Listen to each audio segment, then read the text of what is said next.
guys, I know my reading update is like super late. April felt like a super long month for me for some reason. So the books I read at the beginning of the month, it felt like I had read them like 3 months ago, and I kind of felt all talked out because I also talk about what I read on my blog, and then I didn't want to make a video talking about what I read. But in any case, I do kind of want to talk about it now, so I'm making a video. So the first book I read in April is a novella. It is The Moth in the Mirror by A.G. Howard. This happens between Splintered and then the second book in a Splintered series, which I think is Unhinged. And if you're not familiar with Splintered, it is a YA fantasy retelling of Alice in Wonderland. So in The Moth in the Mirror, it's 5 chapters, and the first chapter and the 5th chapter are from Morpheus' point of view, and then the middle chapters are from Jeb's point of view because Morpheus is in Jeb's head, so he can like hear his thoughts and like see what he's thinking and blah blah blah, because he's like looking for weaknesses or something. It was interesting, and it did drum up a little bit of excitement for book 2, but the problem I had with this book was that chapter 4 especially, because like when he got into Jeb's point of view, I thought we would get to see kind of like what was going on with Jeb when he was away from Alyssa in the first book, and we kind of did, but then chapter 4 he was like, I don't know, it's like a spoiler, but in chapter 4 he was like stuck somewhere, and there was this a really annoying like bird character who was like completely pointless, and he was basically just rehashing stuff that I literally just read in book 1, and it was just really annoying. And like he makes this big decision, and I thought the chapter focused on how he came to make that decision, and it did kind of, but it saved it to like literally the last page. And I had to spend several pages, like I said, being super annoyed and super bored. And also, I found out Morpheus, who I thought was some kind of Mothman, is a fairy. And the reason why this upsets me is because, like, A.G. Howard, like, she created, like, all these, like, fantastical, kind of crazy, kind of cool, kooky characters. And then she put something as normal and as unimaginative as fairies in the book, when everything else was literally some kind of made-up thing. And so I thought Morpheus was some kind of Mothman thing, and now he's some kind of fairy. I don't know, it was just really confusing and really upsetting for some reason. And to date, the only books I've read with like any kind of like fae or fairies in them is the Sookie Stackhouse series. I think I read about 8 of those books, and Sookie, the main character in those books, she's like a half fae, like a dark fairy or something. And while that was mildly interesting because I'd never seen it before, at this point I have seen it now, and when I see a book with fairies in it, like, I don't mind, but like, I'm not excited, you know? So now I kind of am less excited to read Unhinged because now I know there's fairies, and I'm just not excited. So the next book I read is November 9 by Colleen Hoover. This is a new adult contemporary romance. I also didn't like this book, and I wrote an entire blog post trying to explain it to myself, but it's like, I wasn't like mad at like the story. I wasn't mad at any of the characters. You know, the writing was good. Like, everything was decent. You know, I think the problem is, it's like, I don't normally read contemporary romance because it's just not my thing. I find it like a little boring. Like, it's not as satisfying as fantasy and paranormal because, like, you know, there's just not a lot going on. Like, it's just about getting these two people together, and also they always kind of make me mad. And it's the same thing with contemporary romance because they all do the same thing. It's like boy meets girl, they fight, and then they get back together.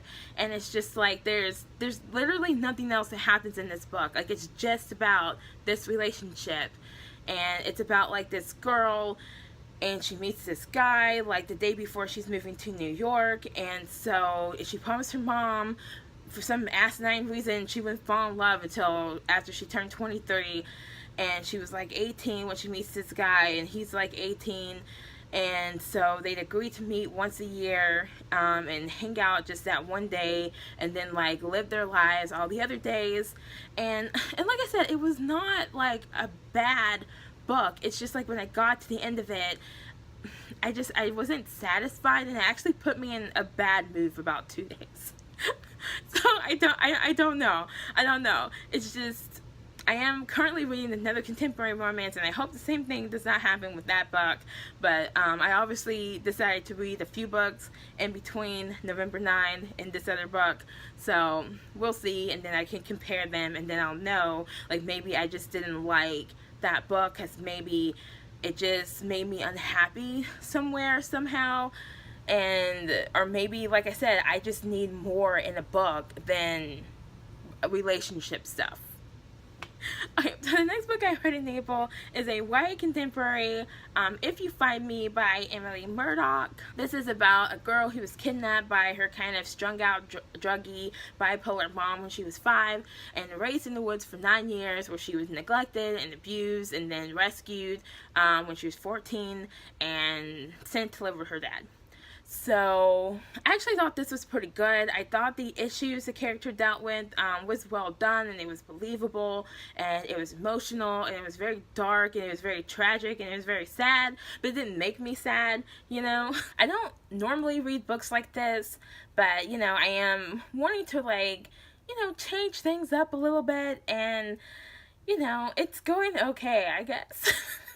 So this book is dealing with, you know, her, you know, trying to integrate socially and, you know, dealing with stuff. It wasn't, like, mysterious. I thought it was, like, predictable, but yeah, it wasn't, like, you know, like, great and, like, gonna change my life or anything, but I did think it was good and I did like it.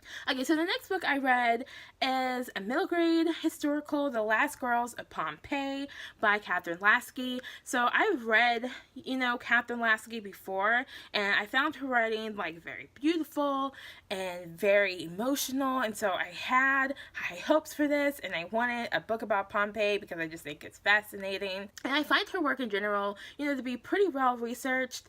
However, this book was some crap, and the writing was terrible, and the editing was terrible. And the story was not interesting, and it's like she was just throwing facts at you instead of, like, trying to tell a story and trying to weave it into some kind of narrative. But it's told from the point of view of, like, this girl who's in this wealthy family and her servant. Like I said, I talk about what I read on my blog, and when I talked about this on my blog, like, I mentioned that I thought this would be much better if it was YA, because it was, like, it was almost inappropriate for middle grade, but, like, a lot of the other reviews on this book also said this, which is not a problem for me because I'm an adult, but, like, for the category, I'm like, it is a little inappropriate for middle grade, but it's also, like, too juvenile for YA, so it's kind of, like, in this weird limbo, and it just wasn't done well, and I was expecting it to be good because, you know, one of my favorite, like, my top 5 favorite books of all time is by Catherine Lasky, and reading this book reminded me that even though I ended up really loving that book, the first, like, 5 chapters were really hard to get through. So, like, the first, like, I don't even know, like, the first, like, 70% of this book was, like, not even worth reading, almost. Like, I thought the last, like, 25-30% or so was actually good, you know, like, she stopped just hurling facts at us all the time, you know, and it seemed like she finally, like, found her stride just in time for the story to end. But I will say the volcano exploding was awesome, and it was really relaxing to read because, like, it was just bad, and everything was bad.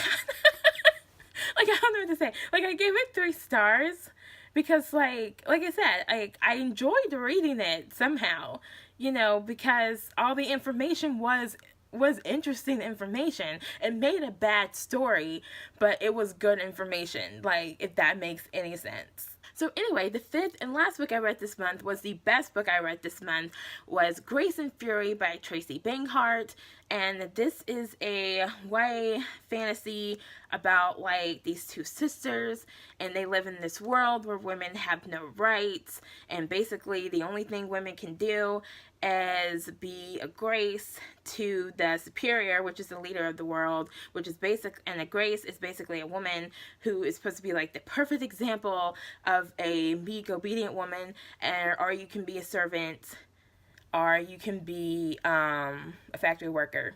or something. It's told in alternating point of views between the two sisters, and I thought this was really good and interesting and fun, and I thought the world building was really well done. Like, it fed the information in a way that I could process it, but it didn't overwhelm me, because a lot of times when I read fantasy, I end up really overwhelmed and not wanting to read the story anymore, usually after a couple pages. So I don't normally read a lot of this kind of fantasy either, but I do want to read more of it, and yeah, I thought this was really good, and it gives me hope for like the other fantasy books I have on my shelf. I will say, the book is very predictable. The antagonist of the book, like, it was broadcasted like it was so obvious. It was so obvious, like, where the story was going, but at the same time, I was like, it better go that way or I'm gonna be mad, you know? Because I'm like, and also I was kind of mad it might have a cliffhanger ending, because this is clearly part of a series, and I hope it's a short one, because I don't really like long series. But it wasn't like a cliffhanger ending, you know, like, it's not like everything was wrapped up. It wasn't, but I'm not like mad, you know, because again, the story was very predictable, so I feel like I already know where the whole series is gonna go, and I already know like what's gonna happen. But like I said, it's not necessarily in a bad way, if that makes sense. Like, it's in a way that made me happy, and I don't know. I thought it was a lot of fun. It was fun. And it was a good book to end the month on. And this book comes out July 18th. So yeah, so that is all I read in April. Let me know if you've read any of these books and what you thought of them.